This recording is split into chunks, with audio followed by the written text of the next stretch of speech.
Welcome to Her True Stories, where revenge is a dish best served ice cold.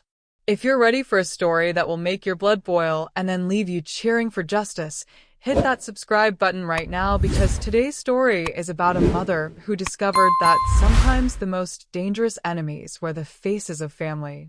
Trust me, when you hear what this mother did to the woman who tried to erase her from her own son's life, you'll understand why revenge truly is an art form. The phone call that changed everything came at 3:47 p.m. on a Tuesday. I remember the exact time because I was staring at my kitchen clock, waiting for the insurance adjuster to call about my car accident from the week before. Instead, it was my daughter-in-law's voice, cold and flat, like air before a snowstorm. "Marlene, Garrett's gone." The words slid into my ear, but didn't land anywhere. Gone? Gone where? She didn't soften. He passed away. Cancer. It happened fast, really fast. The doctors said there was nothing anyone could do. Cancer. The same thief that had taken my husband Robert 3 years ago. I'd watched him waste away for 8 months, clinging to every scrap of time we had left. And now I was hearing that my son, my only child, had gone through that without me. No hospital visits. No final phone call. No chance to sit by his bed and hold his hand. My throat tightened. When did this happen? Last Thursday. Thursday. 5 days ago. I thought about those 5 days, me at the grocery store, watching old movies, complaining to the pharmacy about my prescription. Living my life, not knowing my world had already ended. "Why didn't you tell me?" My voice trembled, though I tried to keep it steady. She sighed, annoyed. "He didn't want to worry you. You know how you get about medical stuff. Remember the gallbladder surgery? Garrett thought it would be easier this way." Easier for who? The thought burned in my chest. I tried to picture his last days, but the image was just a blur of hospital white and his voice fading away. I took a shaky breath, clinging to one thought. There was still the funeral. At least I could see him one last time, lay flowers on his casket, tell him goodbye. "When is the funeral?" I asked quietly.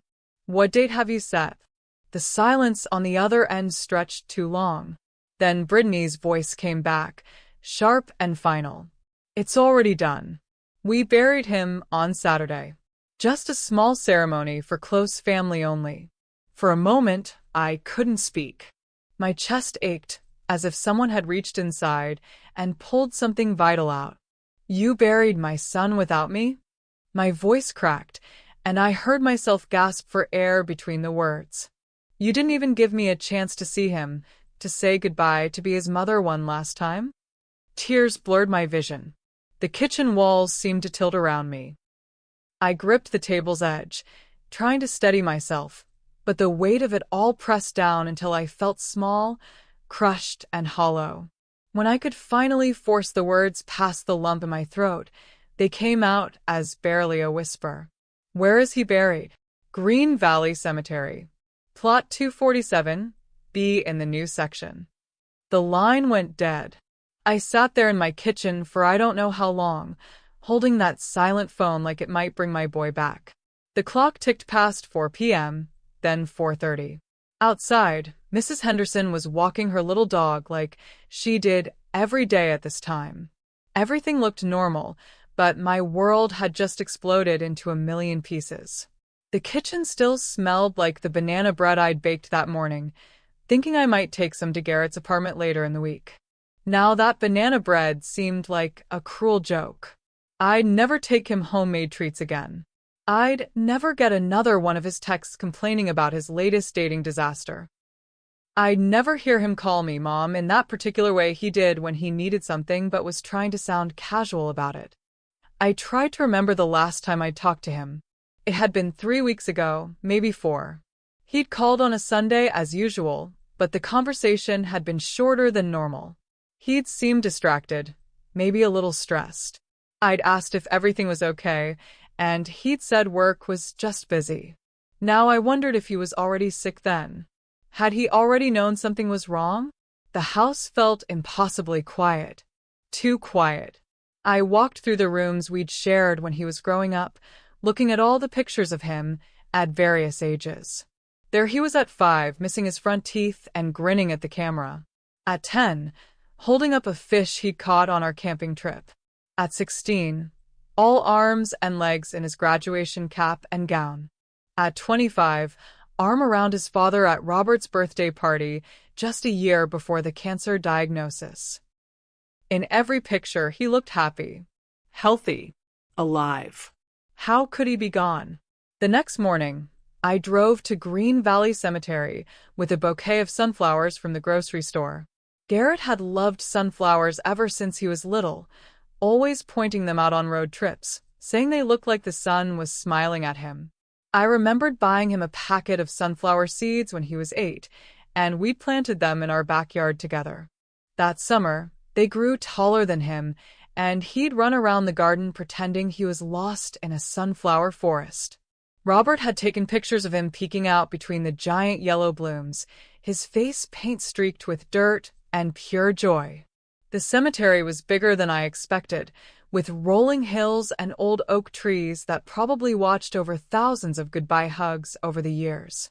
Some of the headstones dated back to the 1800s, weathered and tilted, but still standing guard over their inhabitants. I found the office and asked the lady at the desk about Plot 247B. She was nice enough, maybe in her 50s with kind eyes behind wire-rimmed glasses. Her nameplate said Dorothy. She had the gentle, practiced manner of someone who dealt with grieving families every day. "Oh, yes," she said, checking her computer. "Garrett Hutchinson. Such a young man. I'm sorry for your loss." "I'm his mother," I said, and saying those words out loud made it real in a way that hurt worse than anything I'd ever felt. It was like admitting defeat, accepting a reality I wasn't ready to face. Dorothy's expression softened even more. "I'm so sorry, dear. Losing a child is, well, there are no words. Would you like me to walk you to the grave site?" "Thank you, but I think I need to do this alone." She gave me directions to the new section, and I walked through rows of headstones until I found a fresh patch of dirt with a temporary marker. No headstone yet, just a small plastic sign with his name and dates. Garrett Michael Hutchinson, March 15th, 1989 to November 7th, 2023. March 15th. I'd been in labor for 14 hours on that day 34 years ago. Robert had held my hand and told me jokes to keep me distracted from the pain. When Garrett finally arrived, screaming and red-faced and perfect, Robert had cried harder than I did. "He's so beautiful," he'd whispered. "He looks just like you." I knelt down and put the sunflowers on the dark soil. "I'm sorry I wasn't here, baby," I whispered. "Mama's here now." That's when I noticed something weird. The dirt wasn't settled right. I've seen enough fresh graves in my 58 years to know what they're supposed to look like, and this one seemed wrong somehow. Too neat. Too perfect. When my husband Robert died 3 years ago, his grave had looked different, more natural, like the earth had been really disturbed by something heavy being buried. This looked more like someone had just scattered some loose dirt around to make it look fresh. But grief makes you think crazy things, so I pushed the thought away and sat there talking to my son until the sun started setting. I told him about Mrs. Henderson's new puppy, about how his favorite restaurant had finally added that sandwich he always requested to their menu, about how much I missed him already. I promised to come back soon with more flowers, maybe some of those little solar lights he'd always said would look nice in a garden. 2 weeks later, Brittany called me screaming. "What are you doing to me, Marlene? What did you do?" I was folding laundry in my living room, trying to keep my hands busy so my mind wouldn't wander to dark places. Staying busy was the only way I could get through the days. I'd been sorting through Garrett's old things that I still had in my house, his high school yearbooks, and some clothes he'd left behind when he moved out. Everything smelled like the lavender sachets I kept in the linen closet, but underneath that, I could still catch hints of his cologne from years ago. "What are you talking about?" The insurance. The life insurance company called me today. They said someone filed a complaint saying they need to investigate before they pay out. They said someone reported that Garrett might not actually be dead. My stomach dropped. I didn't call any insurance company. Then who did? Who else would do something like that? I sat down hard on my couch, a half-folded towel falling to the floor. Brittany, what insurance? How much money are we talking about? This was news to me. In all the conversations I'd had with Garrett over the years, he'd never mentioned having life insurance. I knew he had health insurance through his job and car insurance, but life insurance seemed like something a single man in his 30s wouldn't think about. Another long pause.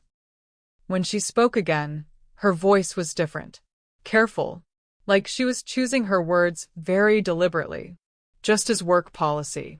You know, normal stuff. But something in her tone made my mom instincts kick in. The same feeling I used to get when teenage Garrett would tell me he was going to study at the library, but I could smell cigarette smoke on his jacket. It was that particular combination of defensiveness and evasion that kids use when they're not telling the whole truth. How much, Brittany? It doesn't matter.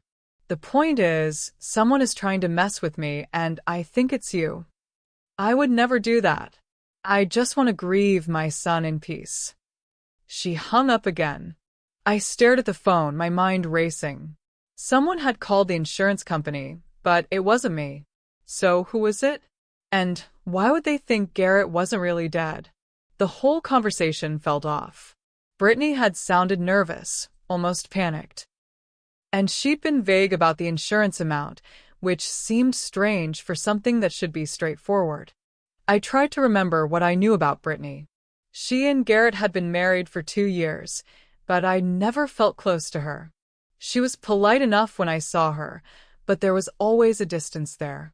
She never called just to chat, never seemed interested in family stories or traditions. At family gatherings, she spent most of her time on her phone or making excuses to leave early. Garrett had seemed happy with her, but looking back, I wondered if I'd been seeing what I wanted to see rather than what was really there. That night, I couldn't sleep.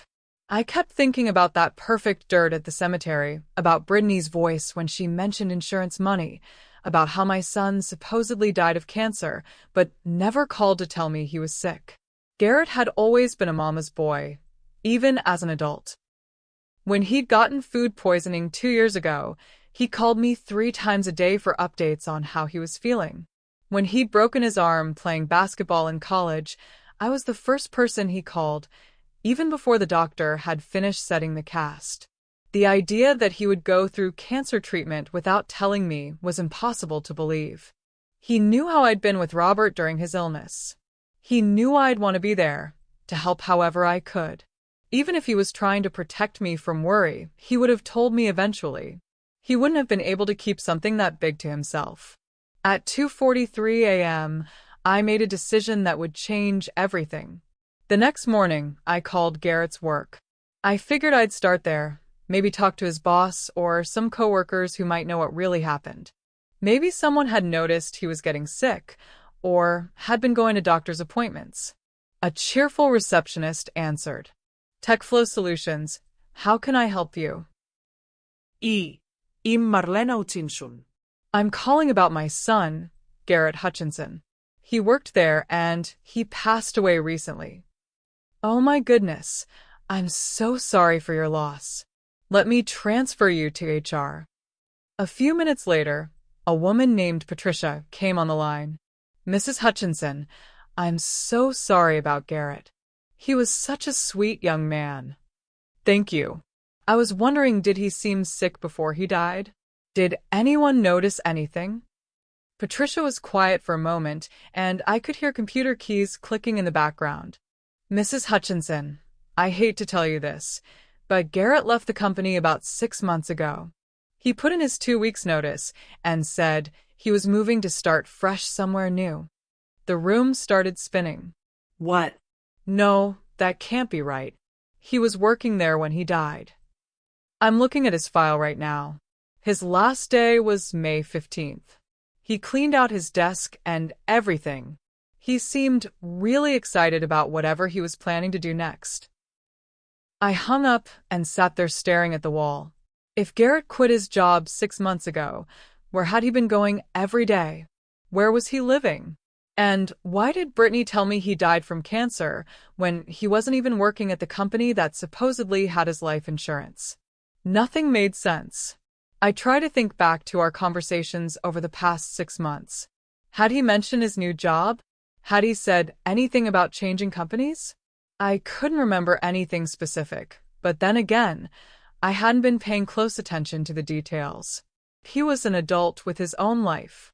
I'd assumed everything was fine, because he seemed fine. But now I was wondering if I'd been completely wrong about everything. I grabbed my purse and car keys. It was time to visit Garrett's apartment. I still had a key to Garrett's place from when I used to water his plants during business trips. It was a nice little apartment complex about 20 minutes from my house, with a pool and a gym that he actually used. I'd helped him move in there 4 years ago, and we'd spent a whole weekend painting the walls and arranging furniture.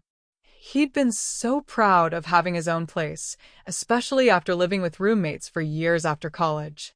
The complex was called Riverside Gardens, though there wasn't much of a river or many gardens visible. It was one of those modern places with beige siding and black shutters, designed to look upscale but affordable. Garrett's apartment was on the second floor, number 4B, with a small balcony that faced the parking lot. I knocked first, just in case. No answer. I used my key and stepped inside. The apartment was completely empty. Not just empty like someone had moved out and taken their stuff. Empty like no one had lived there in months. No clutches.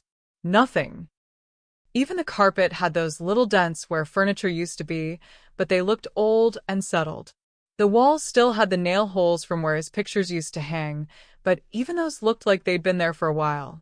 I walked through every room twice, my footsteps echoing in the emptiness.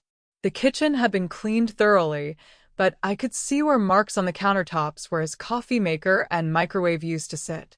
The bathroom was spotless, but the medicine cabinet was completely empty.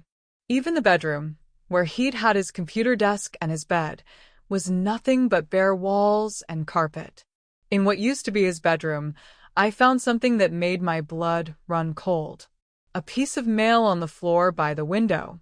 It was addressed to Garrett, but the postmark was from August 14th, 2.5 months before he supposedly died.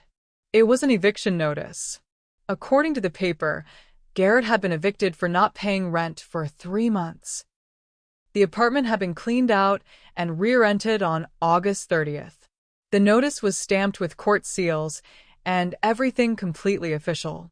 There were late fees listed, legal filing fees, and a final total that made my heart sink. My son had owed almost $4,000 in back rent and penalties. I called the apartment office right from the empty living room, sitting on the floor where his couch used to be. "Hi, this is about apartment 4B, I said to whoever answered. "I'm the mother of the previous tenant, Garrett Hutchinson." "Oh yes, such a shame. Is he doing better now?" My heart stopped. Better? Well, when he moved out, he mentioned he was going through some tough times. Financial problems, I think. He seemed really stressed about something. I hope things worked out for him. When exactly did you last see him? Oh, probably late July. Maybe early August. He came by to turn in his keys and apologize for the mess. Nice young man, just seemed like he was in some kind of trouble. I thanked her and hung up, then sat down on the floor of my son's empty apartment and cried until I couldn't cry anymore. Garrett had been in trouble. Money trouble. He'd lost his job, lost his apartment, and disappeared somewhere around August. And somehow, 3 months later, Brittany was telling me he'd died of cancer and been buried. But if Garrett had been struggling, why hadn't he called me? I would have helped him. I would have done anything for my boy. We'd always been close, especially after his father died. I'd been his emergency contact, his reference for jobs, the person he called when he was sick or scared or just needed to talk. Unless he couldn't call me. unless something had happened that made it impossible for him to reach out. I tried to remember any signs I might have missed. Had he sounded different during our last few phone calls? Had he seemed stressed or distracted? I thought back to that last conversation, trying to recall every detail. He'd called on a Sunday evening like always, but it had been shorter than usual. He'd said work was busy, but now I knew he didn't even have a job. What else had he said? What else had I missed? I spent the next day calling every hospital in a 50-mile radius, asking if they had any record of Garrett being treated for cancer. Most of them wouldn't tell me anything because of privacy laws, even when I explained I was his mother and he was dead. But the fifth hospital I called, St. Mary's Medical Center, had a different response. Hutchinson, Garrett, the records clerk repeated. Let me check our system thoroughly. No, I don't show any patient by that name in our system. Are you sure about the spelling? I was sure. I spelled it out letter by letter, gave them his birth date, his social security number. Nothing. I tried 2 more hospitals with the same result. No record of Garrett being treated anywhere for cancer. Not even an emergency room visit or an outpatient consultation. According to every medical facility in the area, my son had never been a patient. That's when I decided to do something that probably wasn't legal, but I didn't care anymore. I drove back to Green Valley Cemetery. This time, I didn't go to the office. I parked by the road and walked straight to plot 247B. It was almost sunset, and there was nobody else around. The groundskeepers had all gone home for the day. The cemetery was quiet except for the sound of wind through the oak trees and the distant hum of traffic on the main road. I knelt down by the temporary marker and started digging with my hands. I know how that sounds. I know it seems crazy. But I had to know if my son was really down there, or if this was all some kind of horrible lie. The dirt was softer than I expected, like it had been disturbed recently. I dug maybe 6 inches down when my fingers hit something hard. It wasn't a coffin. It was wood, but the wrong kind. Like old fence boards or construction scraps. I cleared away more dirt and found what looked like a makeshift box made from random pieces of lumber, maybe 3 feet long and 2 feet wide. Way too small for a person. I sat back on my heels, my hands covered in dirt, my heart pounding so hard I could hear it in my ears. There was no body in this grave. Whatever was buried here, it wasn't my son, which meant Garrett was either buried somewhere else or he wasn't dead at all. The next morning, I hired a private investigator named Jack Morrison. He was recommended by my neighbor's daughter who'd used him during her messy divorce. Jack was maybe 60, with gray hair and tired eyes that had probably seen everything twice. His office was in a strip mall between a tax preparation service and a nail salon, but it was clean and professional inside. Let me get this straight, he said, sitting across from me in his small office. Your daughter-in-law says your son died of cancer and was buried, but you think he might still be alive? I know it sounds crazy. Lady, I've heard crazier. Tell me everything. I told him about the phone call, the empty apartment, the hospitals with no records, and the fake grave. Jack listened without interrupting, taking notes in a little notebook. His handwriting was surprisingly neat for someone with such large hands. How much life insurance are we talking about? He asked when I finished. I don't know. Brittany wouldn't say. That's the first thing we need to find out. Money's usually the reason people fake deaths. He leaned back in his chair, which squeaked under his weight. You said she mentioned his work policy, but he left that job months before he supposedly died? Right. So either she's lying about the insurance, or there's another policy somewhere. Jack closed his notebook. Give me a week. I'll see what I can dig up. What if he's really dead, and I'm just a crazy old woman who can't accept it? Jack's tired eyes got a little kinder. Then we'll know for sure, and you can grieve properly. But Mrs. Hutchinson, in 30 years of doing this job, I've learned to trust a mother's instincts. If something feels wrong to you, it probably is. Jack, called me 5 days later. "You're going to want to sit down for this," he said. I was already sitting at my kitchen table, but I gripped the edge anyway. First, the insurance. Your son had a $500,000 life insurance policy through a private company called Secure Life Insurance. Brittany is listed as the beneficiary. She filed the claim 2 days after she says he died. $500,000. That was more money than I'd ever seen in my life. That was enough to buy a house, pay off debts, start a new life somewhere. That was serious money. But here's the interesting part, Jack continued. I talked to my contact at Secure Life. I used to work insurance fraud cases when I was with the state police. They're investigating because the death certificate has some serious problems with it. What kind of problems? The doctor who supposedly signed it?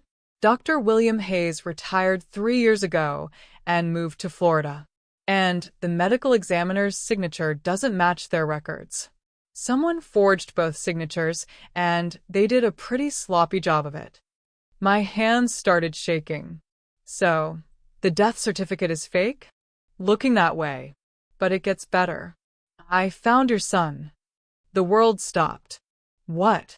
He's alive, Mrs. Hutchinson. I found him working at a coffee shop in Portland, Oregon, under the name Gary Mitchell. He's been there about 2 months. I couldn't breathe.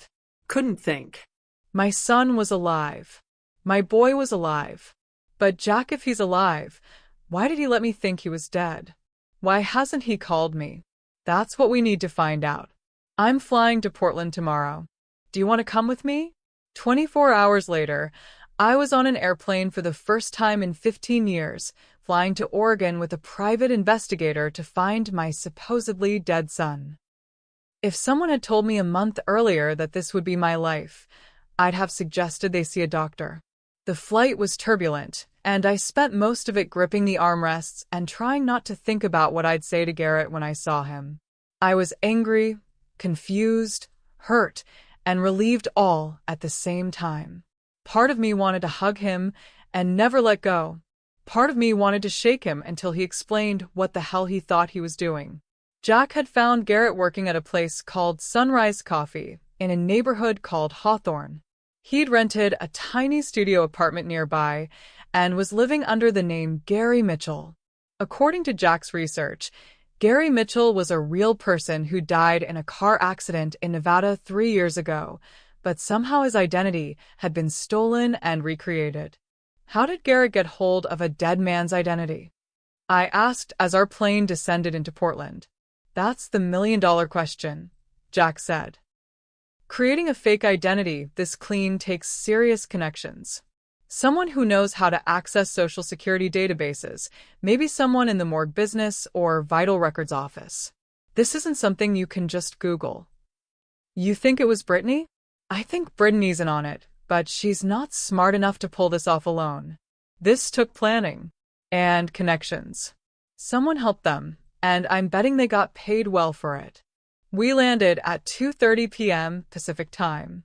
Jack had rented a car, and we drove through Portland's busy streets while I tried to calm my nerves. The city was bigger than I'd expected, with tall buildings and busy traffic. The weather was gray and drizzly, typical for Oregon in November. I was about to see my son for the first time since he'd supposedly died. The son who'd let me grieve for him while he was serving coffee to strangers in Oregon.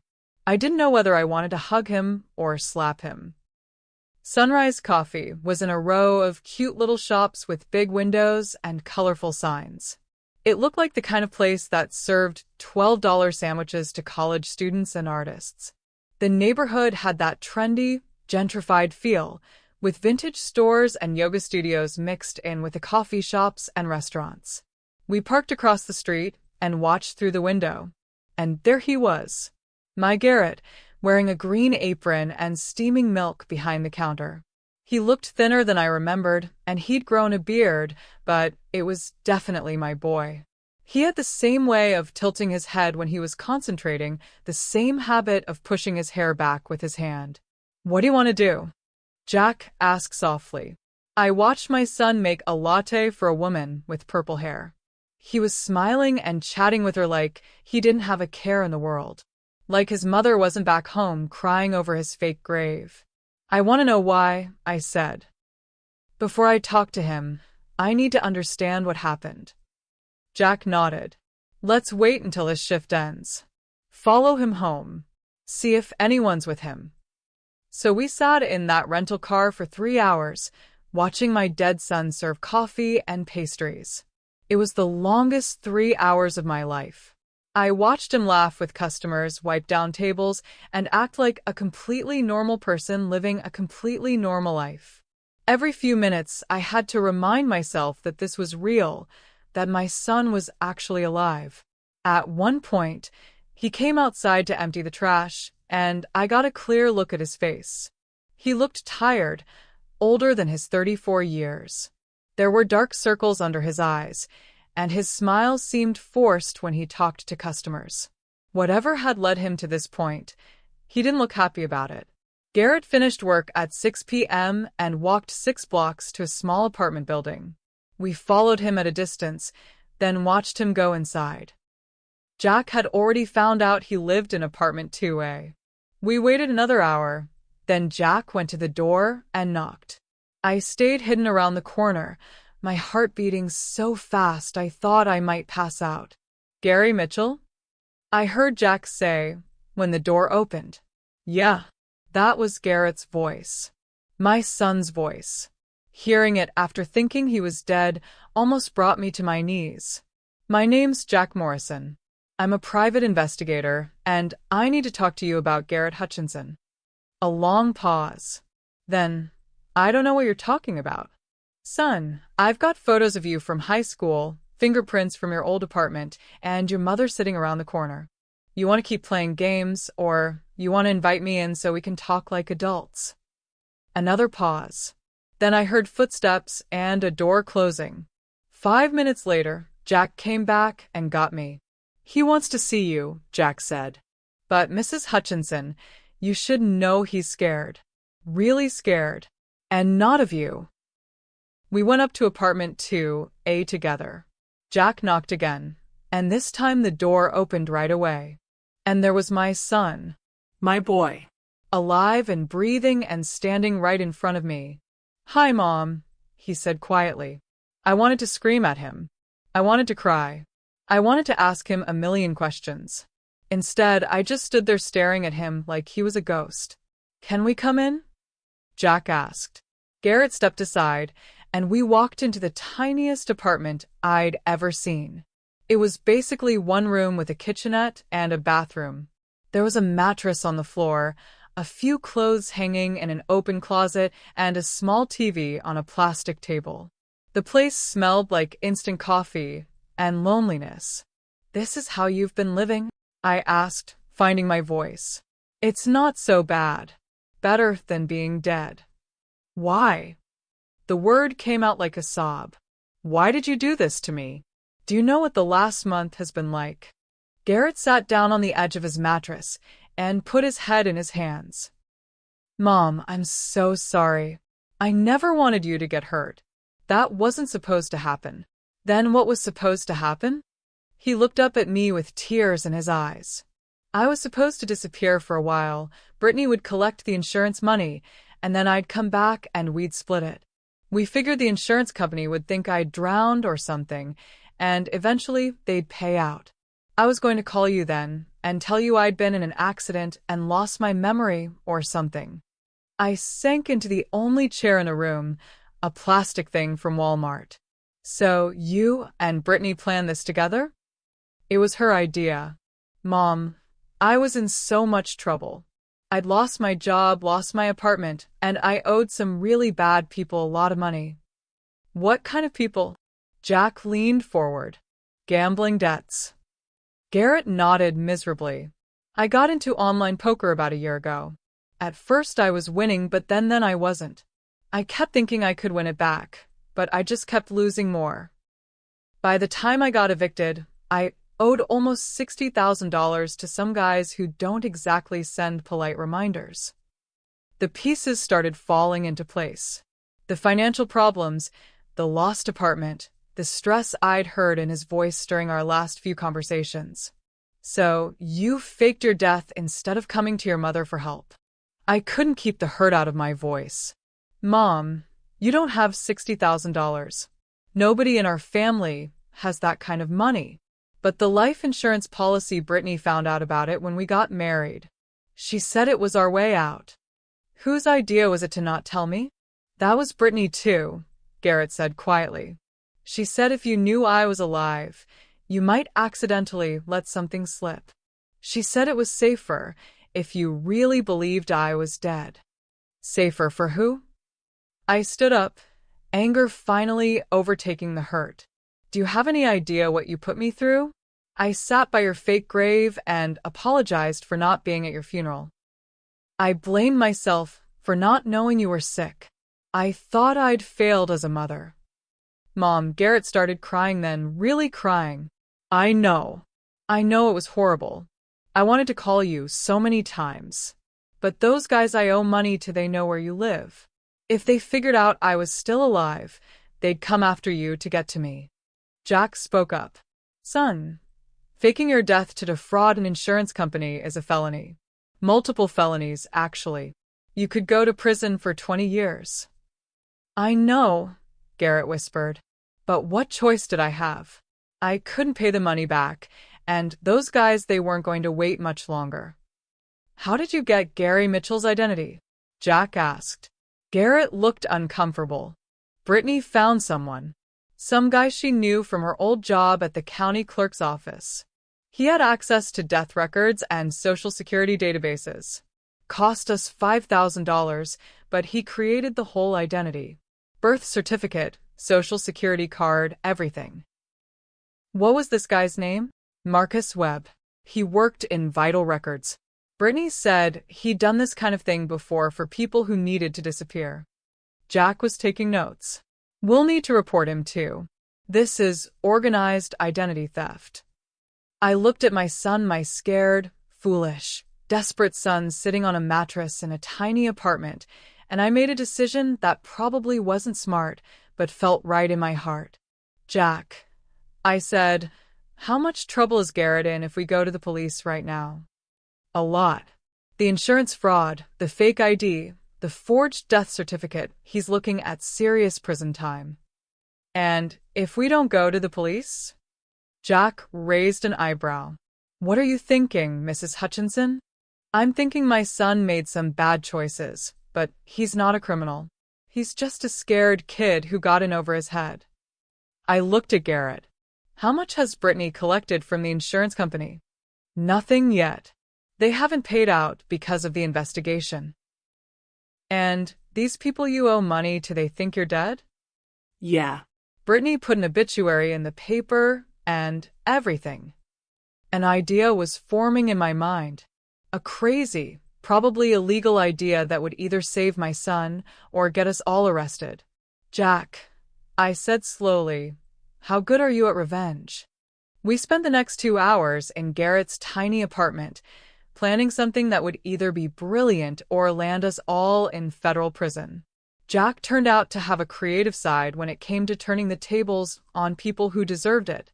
The more we talked, the more I realized that Brittany had manipulated my son when he was at his most vulnerable, convinced him that ruining his mother's life was an acceptable price for her financial gain.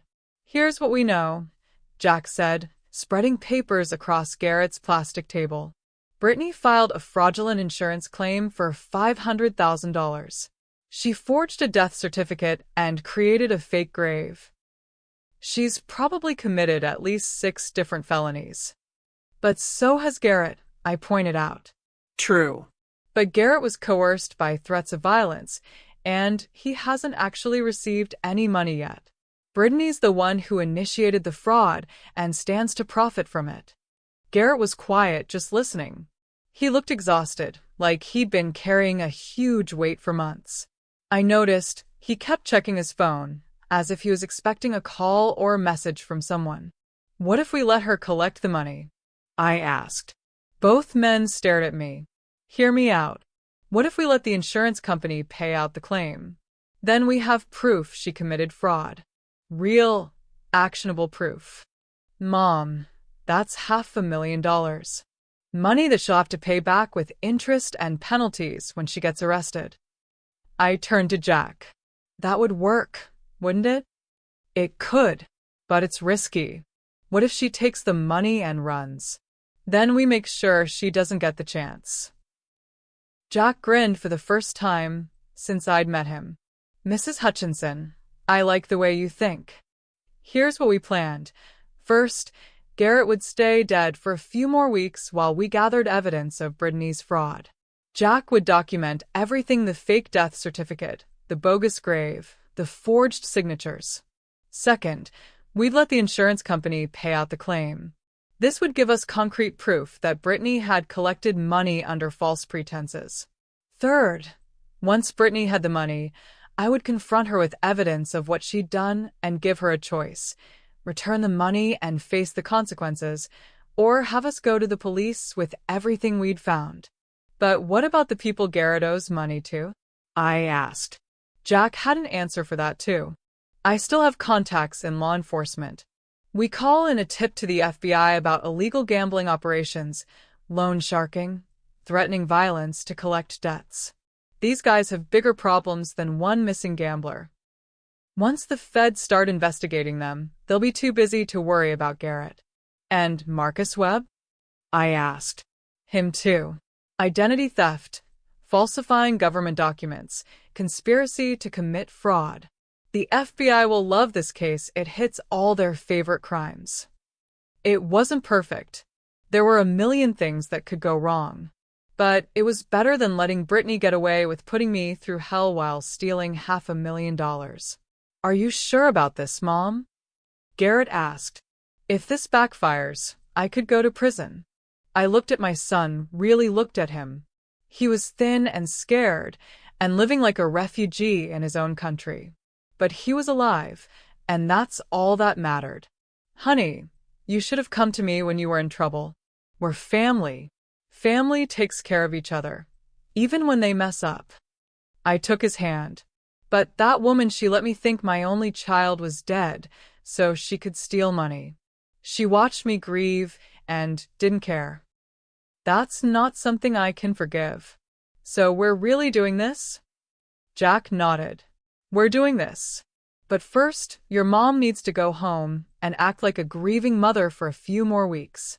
Can you handle that, Mrs. Hutchinson? I've been acting like a grieving mother for a month.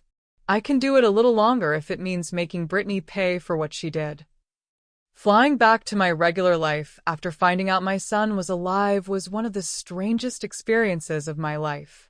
I had to act sad and heartbroken when really I felt like singing from the rooftops. But underneath the relief, there was anger building. The more I thought about what Brittany had done, the more furious I became. She hadn't just committed insurance fraud. She had tortured me. She had watched me fall apart with grief and done nothing. She had let me blame myself for not being there when my son died. She had stolen my peace of mind, my ability to trust my own instincts, my faith in family bonds. The money was just the tip of the iceberg.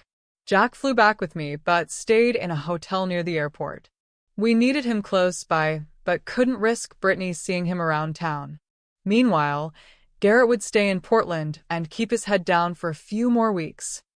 The hardest part was going back to Green Valley Cemetery and pretending to grieve at that fake grave. But I did it twice a week, bringing flowers and talking to the empty dirt like a proper grieving mother should. Each time, I had to fight the urge to smile, knowing that somewhere in Portland, my son was alive and making coffee for hipsters. I also had to field sympathy calls from neighbors and friends who'd heard about Garrett's death. Mrs. Henderson brought me casseroles. My book club sent a flower arrangement. The mailman asked how I was holding up. Each expression of sympathy made me feel like a fraud, but it also reminded me of how many people Brittany's lie had affected. She hadn't just hurt me, she'd hurt everyone who cared about our family. During those weeks of waiting, I learned more about Brittany than I'd ever known before. Jack did some digging and discovered that she'd been in financial trouble long before she met Garrett. She had massive student loan debt, 3 maxed-out credit cards, and had been living paycheck to paycheck for years. Her marriage to Garrett hadn't been about love, it had been about finding someone stable who could help her get out of debt. When Garrett lost his job and started gambling, Brittany saw an opportunity.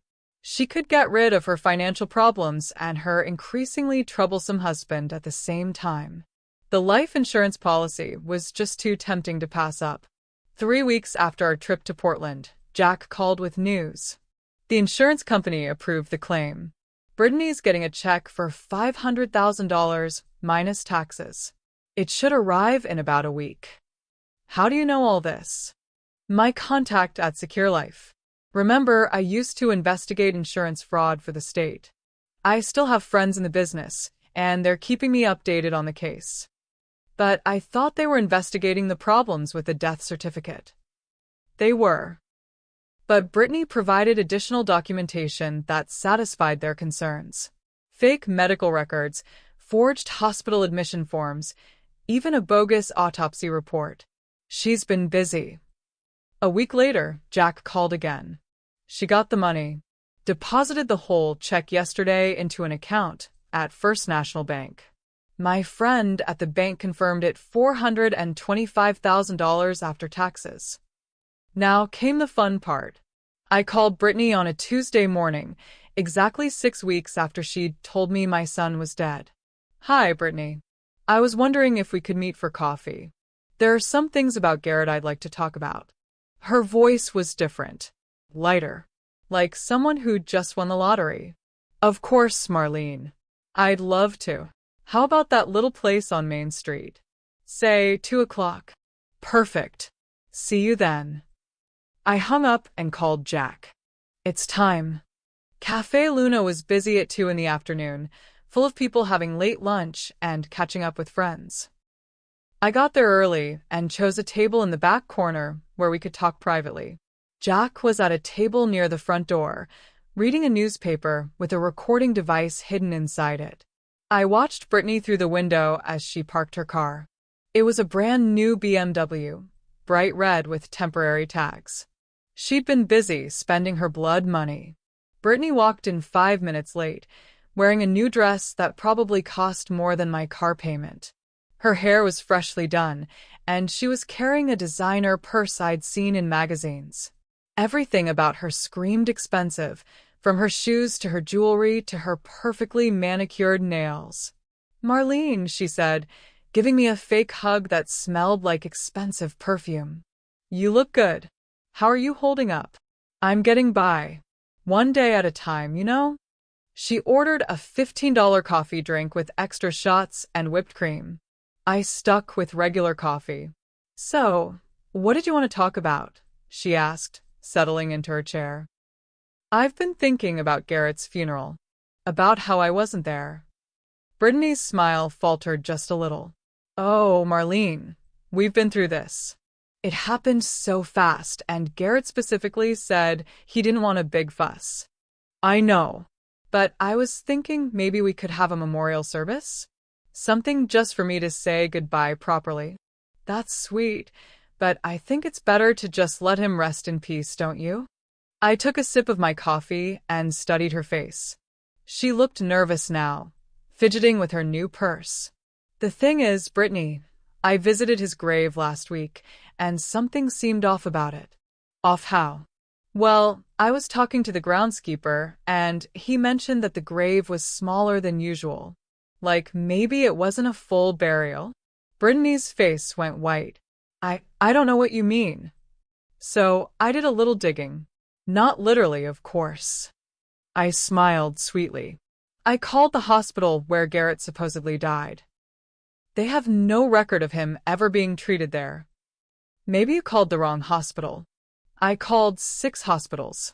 None of them had any record of Garrett Hutchinson being treated for cancer. Brittany stood up suddenly. I don't have to listen to this. You're obviously having some kind of breakdown. Sit down, Brittany. Something in my voice made her freeze. Sit down, and let me tell you what else I found out. She sat. I opened my purse and pulled out a folder Jack had prepared for me. I found out that Garrett lost his job 6 months before he supposedly died. I found out he was evicted from his apartment in August. And I found out that the doctor who signed his death certificate retired 3 years ago. Brittany's hands were shaking now.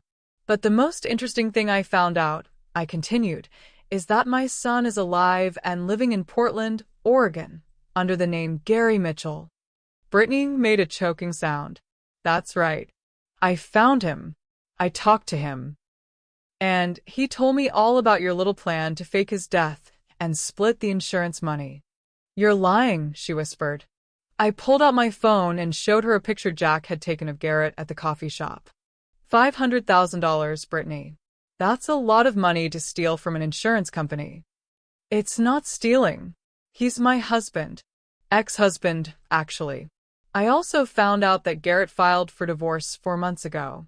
You were served papers at your apartment on July 18th, but you ignored them. The divorce was finalized without you. This was another detail Jack had uncovered. Brittany had been avoiding the divorce papers by having mail forwarded to a post office box, but she'd been legally served by a process server who tracked her down at work. Brittany slumped in her chair like someone had let all the air out of her. Here's what's going to happen, I said calmly. You're going to return every penny of that insurance money. You're going to sign a confession admitting what you did. And you're going to pray that I don't decide to press charges anyway. I can't. I already spent some of it. How much? 20,000. Maybe 25. I looked over at Jack, who gave me a small nod. He'd been recording everything through the device in his fake newspaper. Then you'll return what's left and work out a payment plan for the rest. The alternative is 20 years in federal prison for insurance fraud. You can't prove anything. I smiled. Brittany, honey, I can prove everything. The fake death certificate with a dead doctor's signature. The bogus grave with construction scraps instead of a coffin. The forged medical records. The fact that my very much alive son is working at Sunrise Coffee in Portland and will testify that this was all your idea. She started crying then. Not pretty tears, but ugly, desperate sobs. I needed the money, she wailed. You don't understand. I have debts too. Credit cards, student loans. I thought if I could just get enough money to start over. So, you decided to torture a grieving mother to get it? I didn't think about that part. I just thought. I thought it would be easy. I stood up and put a $20 bill on the table to cover our coffee. You have 24 hours to return the money to the insurance company and turn yourself in. If you don't, Jack Morrison here will turn everything over to the FBI. Brittany looked up in confusion. Who's Jack Morrison? I nodded toward the front of the cafe, where Jack was folding up his newspaper. The private investigator I hired to find my son. The one who's been recording this entire conversation. Jack walked over and handed Brittany a business card. Nice to meet you, Miss Parker. He'd used her maiden name, which she'd gone back to after the divorce was finalized. We'll be in touch. We left Brittany sitting there crying into her expensive coffee, and I felt better than I had in months. Brittany didn't turn herself in. Instead, she tried to run. Jack called me at 6:30 the next morning. She cleaned out her bank account and bought a one-way ticket to Mexico. Flight leaves at noon. Can we stop her? Already done. I called my FBI contact last night after our little coffee date. They've been watching her since yesterday afternoon. At 11:45 a.m., just as Brittany was going through security at the airport, federal agents arrested her for insurance fraud, mail fraud, and conspiracy. The news made the local paper that evening. Local woman arrested in $500,000 insurance scam. The article mentioned that her deceased husband was actually alive and living in another state, but it didn't name Garrett. Jack had worked out a deal where my son would testify against Brittany in exchange for immunity from prosecution. 3 days later, Garrett came home. I picked him up at the airport, and when I saw him walking off that plane, I started crying all over again. But this time they were happy tears. I'm sorry, Mom, he said, hugging me tight right there in the terminal. I'm so sorry for everything. You're home now. That's all that matters. We drove to my house, where I'd made his favorite dinner, meatloaf with mashed potatoes and green beans. Simple food for a complicated homecoming. As we sat at my kitchen table, the same table where I'd received that horrible phone call 6 weeks earlier, everything felt different. The house that had been so quiet and empty was full of life again. "What happens now?" he asked as we sat at my kitchen table. "Now you testify against Brittany. Then you get your life back." "What about the gambling debts?" Jack's FBI friends raided the illegal gambling operation last week. Turns out they were involved in a lot more than just taking bets. "The guys you owed money to are looking at federal charges for racketeering. They're not going to be bothering anybody for a long time." Garrett pushed food around on his plate. "I still can't believe Brittany was willing to let you think I was dead just for money. Some people show you who they really are when they think nobody's watching. Brittany showed me she's the kind of person who would torture a grieving mother for $500,000. Over the next few weeks, more details emerged about the conspiracy. Marcus Webb, the county clerk who'd helped create Garrett's fake identity, was arrested along with 2 other employees. They'd been running an identity theft ring for years, selling fake documents to people who needed to disappear. The FBI found records of over 30 fake identities they'd created, all using the identities of recently deceased people. 3 cemetery employees were also arrested for their role in creating the fake grave. They'd been paid $2,000 each to dig a shallow hole and bury construction scraps instead of a body. The cemetery fired all of them and implemented new security measures to prevent future fraud. Brittany's trial was all over the local news. The prosecutor called it one of the most callous insurance fraud cases he'd ever seen, especially because of how she'd treated me. The jury agreed. She got 12 years in federal prison and had to pay back the full $500,000 plus penalties and interest. During the trial, more shocking details came out. Brittany had done this before. 2 years earlier, she'd been married to a man named Kevin Walsh in Nevada. When that marriage fell apart, she'd convinced Kevin to fake his death so she could collect on his life insurance policy. Kevin had disappeared to California while Brittany collected $200,000 from his insurance company. The difference was that Kevin didn't have a mother who refused to give up. Kevin's father had died years earlier, and his mother had dementia and was in a nursing home. When Brittany told her that Kevin was dead, the poor woman believed it and grieved alone. She died 6 months later, never knowing her son was actually alive. That revelation made me sick to my stomach.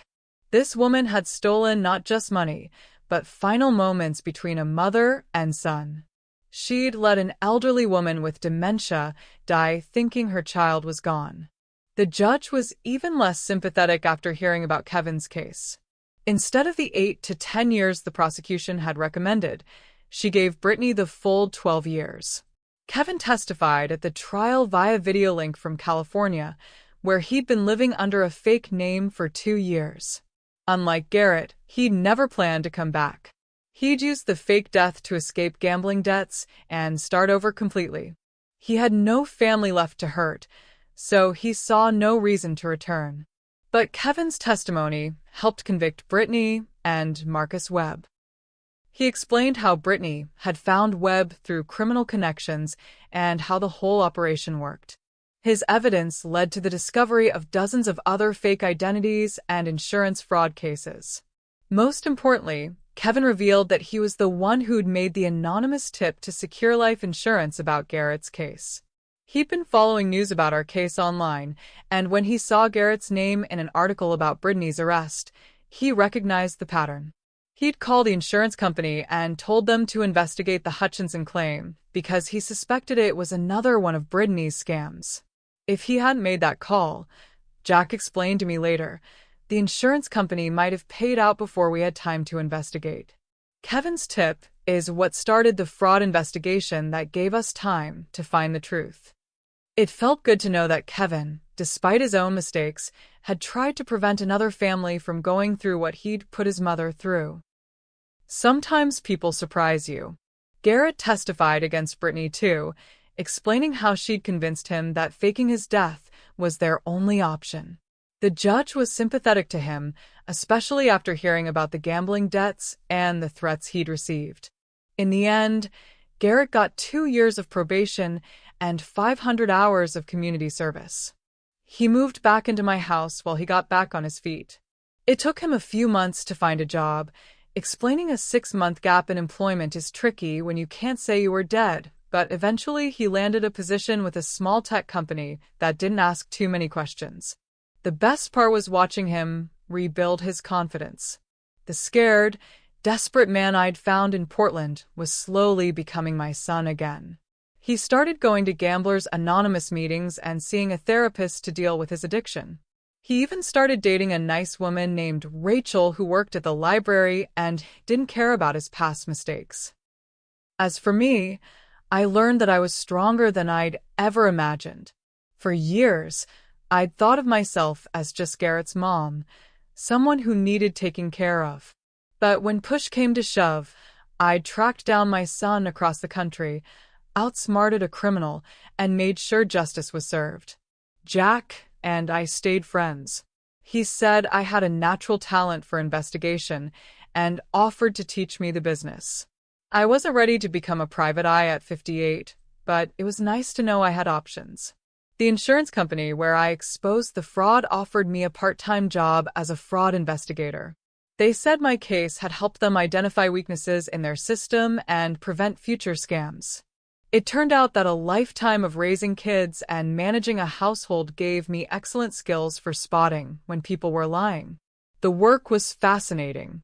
I helped investigate suspicious claims, interviewed claimants, and worked with law enforcement when necessary. My first big case involved a man who claimed his house had burned down accidentally, but something about his story didn't add up.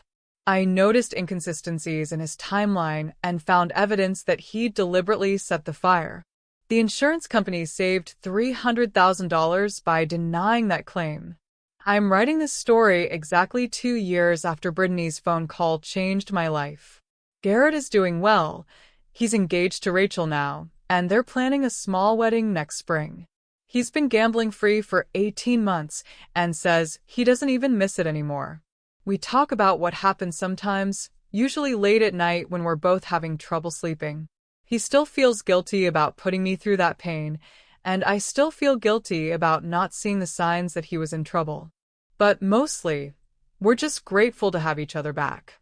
The fake grave at Green Valley Cemetery has been removed. In its place, the cemetery planted a small garden with a bench where families can sit and remember their loved ones. There's a little plaque that says, "In memory of those who are truly missed." I never did get to say goodbye to my son at a funeral, but I got something better. I got to say hello to him at an airport when he came home. Brittany will be in prison for 10 more years. I don't hate her anymore. Hate takes too much energy, and I'd rather spend mine on better things. But I don't forgive her either. Some things are just too cruel to forgive, especially after learning about what she did to Kevin's mother. Jack Morrison is still solving cases and still calls me every few months to check in. He says I'm the most resourceful client he's ever had, which is probably the best compliment I've ever received. The insurance company created a new fraud detection system based on what happened in our case. They sent me a letter thanking me for my diligence in exposing criminal activity, which was a fancy way of saying thanks for catching the bad guys. These days, I work part-time as a fraud investigator and volunteer at a support group for families of missing persons. It turns out that having your child disappear, even temporarily, gives you a special understanding of what other parents go through. I can't bring their children home, but I can listen to their stories and help them navigate the system. Garrett comes with me sometimes. He talks to young people about gambling addiction and how easy it is to get in over your head. He's not proud of what he did, but he's learned that sharing his story can help other people avoid making the same mistakes. We're a family again. Different than before, maybe a little more careful with each other, but stronger in some ways. We know now that we can get through anything as long as we stick together. And we know that when someone tries to hurt our family, we don't just roll over and take it. We fight back and we win. If you're dealing with something similar, if someone is trying to take advantage of you or your family, don't give up. Get help. Ask questions. Trust your instincts. And remember that sometimes the people who seem the most helpless can surprise everyone, including themselves. My name is Marlene Hutchinson. I'm 60 years old now, and I brought my son back from the dead by refusing to believe the lies people told me. Sometimes the best revenge is just refusing to be a victim. Thank you for joining me on this incredible journey of a mother's love and ruthless justice. If this story moved you, please hit that subscribe button and ring the notification bell to join our community of people who believe that evil should never win. Remember, the strongest force in the world isn't money or power. It's a mother protecting her child. Until next time, this is Her True Stories, where justice always finds a way.